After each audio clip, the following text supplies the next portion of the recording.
The Holy Bible, New King James Version, Mark 8. In those days, the multitude being very great and having nothing to eat, Jesus called his disciples to him and said to them, I have compassion on the multitude, because they have now continued with me 3 days and have nothing to eat. And if I send them away hungry to their own houses, they will faint on the way, for some of them have come from afar. Then his disciples answered him, How can one satisfy these people with bread here in the wilderness? He asked them, How many loaves do you have? And they said, 7. So he commanded the multitude to sit down on the ground. And he took the 7 loaves and gave thanks, broke them and gave them to his disciples to set before them, and they set them before the multitude. They also had a few small fish, and having blessed them, he said to set them also before them.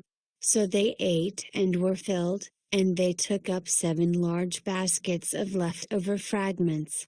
Now those who had eaten were about 4,000. And he sent them away, immediately got into the boat with his disciples, and came to the region of Dalmanutha. Then the Pharisees came out and began to dispute with him, seeking from him a sign from heaven, testing him. But he sighed deeply in his spirit, and said, Why does this generation seek a sign? Assuredly, I say to you, no sign shall be given to this generation. And he left them, and getting into the boat again, departed to the other side. Now the disciples had forgotten to take bread, and they did not have more than 1 loaf with them in the boat. Then he charged them, saying, Take heed, beware of the leaven of the Pharisees and the leaven of Herod. And they reasoned among themselves, saying, It is because we have no bread. But Jesus, being aware of it, said to them, Why do you reason because you have no bread?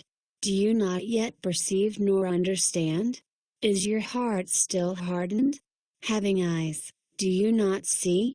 And having ears, do you not hear? And do you not remember? When I broke the 5 loaves for the 5,000, how many baskets full of fragments did you take up? They said to him, 12.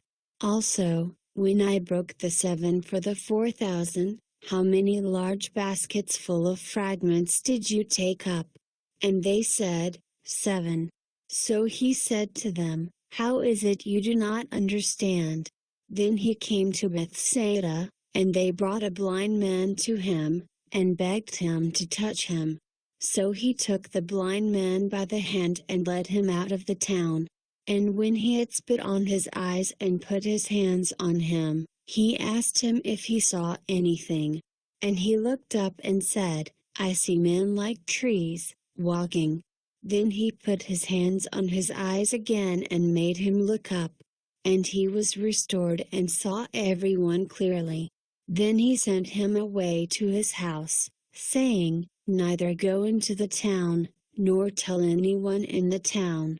Now Jesus and his disciples went out to the towns of Caesarea Philippi, and on the road he asked his disciples, saying to them, Who do men say that I am? So they answered, John the Baptist, but some say, Elijah, and others, one of the prophets. He said to them, But who do you say that I am? Peter answered and said to him, You are the Christ. Then he strictly warned them that they should tell no one about him. And he began to teach them that the Son of Man must suffer many things, and be rejected by the elders and chief priests and scribes, and be killed, and after 3 days rise again.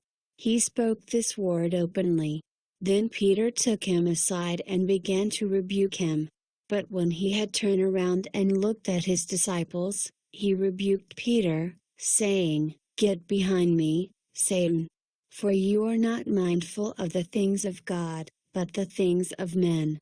When he had called the people to himself, with his disciples also, he said to them, Whoever desires to come after me, let him deny himself, and take up his cross, and follow me.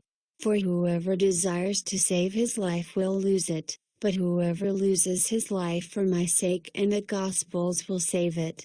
For what will it profit the man if he gains the whole world, and loses his own soul? Or what will a man give in exchange for his soul? For whoever is ashamed of me and my words in this adulterous and sinful generation, of him the Son of Man also will be ashamed when he comes in the glory of his Father with the holy angels.